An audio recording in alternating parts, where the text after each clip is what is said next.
मेरे पति अचानक बदल गए। घर में एक लॉकर ले आए जिसकी चाबी अपने पास रखते थे। जब मैंने उनका पीछा किया तो वो एक खूबसूरत औरत से मिलते थे। नंदनी अपने पति प्रकाश और बच्चों के साथ बहुत खुश थी। उनके 2 बच्चे हैं, एक लड़की और एक लड़का। बड़ा लड़का अभी 12 साल का है, लड़की छोटी है 8 साल की। एक मिडिल क्लास परिवार है। नंदनी के पति प्रकाश का कपड़े का एक छोटा सा कारोबार है जिससे उसका घर और दोनों बच्चों की पढ़ाई अच्छे से हो जाती है। प्रकाश अपने बच्चे और पत्नी को बहुत प्यार करता है। नंदनी अपनी छोटी सी दुनिया में खुश थी। लेकिन फिर उस दिन से सब कुछ बदलने लगता है। एक दिन प्रकाश जब घर आया तब उसका मूड कुछ ठीक नहीं था। उसके बच्चे वहीं बैठे पढ़ाई कर रहे थे। बातों बातों में उनसे बहस हो गई और वो झगड़ा करने लगे। प्रकाश वहीं बैठा था और अपने ही ख्यालों में खोया था। उनको झगड़ता देख प्रकाश को गुस्सा आ गया और उसने उठकर अपने बच्चे को एक तमाचा लगा दिया। नंदनी किचन में से आई। बच्चों और नंदनी के लिए यह बात बड़ी आश्चर्य की थी क्योंकि प्रकाश ने आज से पहले कभी अपने बच्चों को मारना तो दूर की बात है, जोर से डांटा भी नहीं था। हमेशा उन्हें प्यार से समझाया था। लेकिन आज उससे क्या हो गया था? नंदनी ने प्रकाश से बात की, क्या हुआ आपको, कुछ बात है क्या? लेकिन वो गुस्से में कुछ नहीं बोल पाया और वहाँ से चला गया। नंदनी को पता चल गया था कि जरूर कोई बड़ी बात है जो प्रकाश को परेशान कर रही है। कुछ दिन प्रकाश का स्वभाव ऐसा ही रहा। इस दौरान प्रकाश अपनी चीज़ों को लेकर भी कुछ ज़्यादा ही पर्सनल हो गया था। उसने अपना एक अलग लॉकर रख लिया था जिसकी चाबी उसी के पास रहती थी। नंदनी को यह पता था कि प्रकाश उसमें कुछ रखते हैं, लेकिन वो प्रकाश से इस बारे में बात नहीं कर रही थी। उसे लगा था कि शायद वो इस बारे में पूछेगी तो कहीं वो बुरा नहीं मान जाए। ऐसे ही आजकल उनका मूड कुछ सही नहीं रहता है, इसलिए उसने इस बारे में बात ही नहीं निकाली। प्रकाश कुछ दिनों से अब अकेला रहने लगा था। ज़्यादा बातें नहीं करता, बच्चों से भी नहीं। नंदनी को यह बात खटकने लगी। एक दिन जब प्रकाश अपने लॉकर में कुछ रख रहा था तब नंदनी वहां आ गई। नंदनी के देख उसने झट से सबसे पहले लॉकर को बंद किया। नंदनी ने पूछा, क्या हुआ? ऐसा क्या है जो आप छिपा रहे हैं? क्या हो गया है आपको? कुछ बात है तो बताइए। प्रकाश ने, वहाँ कुछ नहीं, कुछ होगा तो मैं तुम्हें बताऊंगा। ऐसा कुछ नहीं है। नंदनी को अब चिंता सताने लगी कि उसे अपने पति का बदला रूप साफ दिखाई दे रहा था। घर में शांति ना हो तो उसका असर सब पर पड़ता है। करीब 1 महीने तक उसके पति का यही रूप रहा, लेकिन 1 महीने बाद अचानक वो फिर से बदलने लगा। पहले की तरह ही अपने बच्चों से बात करने लगा। शांत और सरल पहले से भी ज़्यादा हो गया। नंदनी खुश तो थी, लेकिन उसके मन में अभी भी शंका और संकोच तो बना ही हुआ था कि अपने पति के इस तरह से बदलाव के उसके मन में अभी तक दुविधा थी। सब कुछ धीरे धीरे फिर से पहले जैसा होने लगा, लेकिन अभी भी प्रकाश अपने लॉकर को नहीं छोड़ता था। लॉकर पर ताला ही लगा रहता था और ना ही उसे किसी को हाथ लगाने की इजाज़त होती थी। नंदनी को लगा प्रकाश फिर से वैसे हो गए, अभी यह काफ़ी है। धीरे धीरे वह शायद खुद ही अपने मन की बात बता दें।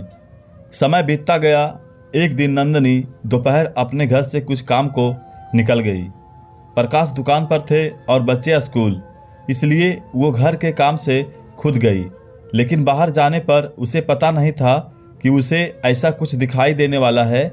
उसे वहाँ प्रकाश दिखाई दिया, वो भी एक बहुत ही खूबसूरत औरत के साथ, और प्रकाश उसे पैसे भी दे रहा था। उनको देखकर नंदनी छिप गई ताकि वो दिखाई नहीं दे, लेकिन अब उसके मन में सवालों के भूचाल आ गए थे। तरह तरह के ख्याल आने लगे कि इस औरत की वजह से ही शायद उसके पति में बदलाव आया है। शाम जब प्रकाश घर आया तो नंदनी ने पहले ही कुछ सोच रखा था। उसने प्रकाश से पूछा, दिन कैसा गया? कहीं गए थे या दुकान पर ही थे? प्रकाश ने कहा, नहीं, दुकान पर ही था, कहाँ जाऊँगा। नंदनी को पता था कि प्रकाश झूठ बोल रहा है, लेकिन क्यों और किस कारण से ये उसे पता नहीं था। उस दिन से नंदनी प्रकाश पर नज़र रखने लगी। वो बीच बीच पर दुकान जाती थी और प्रकाश का फ़ोन चेक करती थी, लेकिन अगले 1 महीने तक उसे कुछ नहीं मिला। प्रकाश ना तो उस औरत से मिला ना ही कुछ और, लेकिन फिर महीने के 1 तारीख को उससे फिर मिलते दिखाई दिया और उसे पैसे देता दिखा। नंदिनी को फिर समझ नहीं आया कि आखिर यह बात क्या है। कुछ महीनों तक उसे देखा कि और उसे पता चला कि प्रकाश हर महीने उस औरत को पैसे देता है। नंदिनी ने महीनों तक इस बात को देखा था। एक दिन जब प्रकाश अपने घर आया तो नंदिनी ने उसको पूछ ही लिया कि क्या बात है, आप कुछ छिपा रहे हैं क्या? प्रकाश ने कहा कि नहीं। फिर तुम वही बात लेकर बैठ गई। नंदिनी ने इस बात पर बोल ही दिया कि अगर कुछ छुपा नहीं रहे हैं तो हर महीने उस औरत को पैसे क्यों देते हो? प्रकाश के मुंह का रंग बदल गया। वो तिलमिला गया और गुस्से से बोला, तो तुम मेरा पीछा कर रही हो, मुझ पर नज़र रख रही हो? हर महीने में बहुत लोगों को पैसे देता हूँ, तुम क्या जानती हो दुकान के बारे में? नंदिनी ने कहा कि मैं जानती हूँ दुकान के बारे में और यह भी जानती हूँ कि वो दुकान का काम नहीं था। प्रकाश ने कहा कि तुम्हें जो समझना है समझो, मुझे तुम्हें कोई सबूत देने की ज़रूरत नहीं है।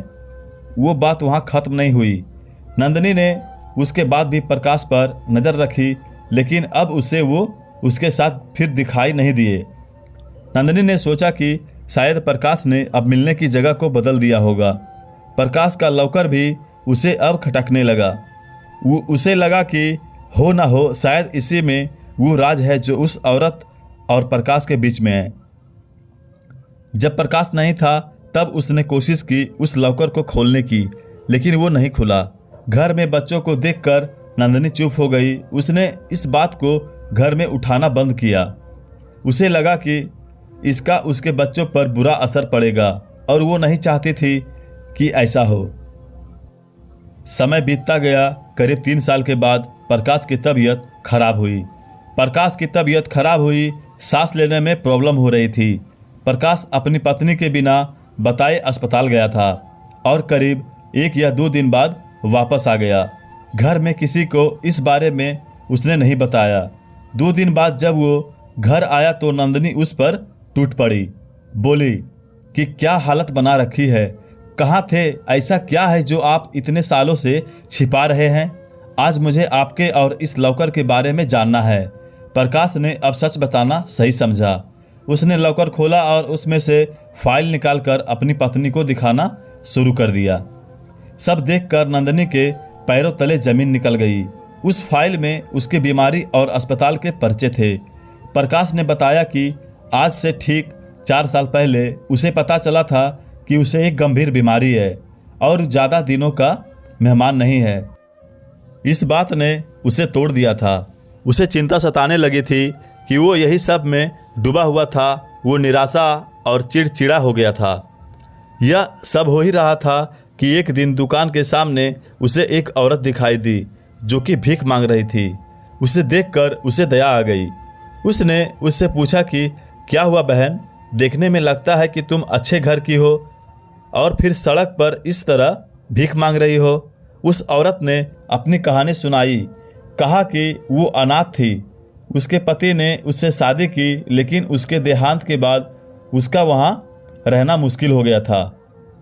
उसे वहाँ के लोगों की नीयत का पता चल गया था, इसलिए वो कैसे भी बचकर अपने 2 बच्चों के साथ वहाँ से यहाँ इस नए शहर में आ गई। यहाँ उसे गुजारा और रहना मुश्किल हो रहा था, इसलिए मजबूरन उसे भीख मांगना पड़ रहा था। प्रकाश को उस समय लगा कि अब उसकी ज़िंदगी कुछ ही समय की है, इसलिए उसने उसकी मदद करना शुरू किया। उसे और उसके बच्चे के रहने को घर और खाने की व्यवस्था की। साथ ही हर महीने उसे पैसे भी भेजता रहता है। उसने ना सिर्फ उसकी बल्कि औरों की भी मदद करना शुरू किया। प्रकाश भी आश्चर्य से भरा रह गया था कि इस दौरान उसे पैसों की कमी नहीं रही। साथ ही जो बीमारी थी उसे कुछ दिनों में ख़त्म करने वाली थी, उसके इस अच्छे काम की वजह से उसे अभी तक जीवित रखे हुए हैं। उसने अपनी पत्नी से कहा कि अब मैं अपने घर की ज़रूरत के बाद जितना हो सकता हूँ मदद करता हूँ। जिसे ज़रूरत है मुझे अंदर से खुशी मिलती है।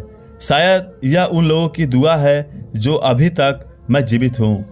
नंदिनी यह सब सुनकर रोने लगी और उसने अपने पति से माफ़ी भी मांगी।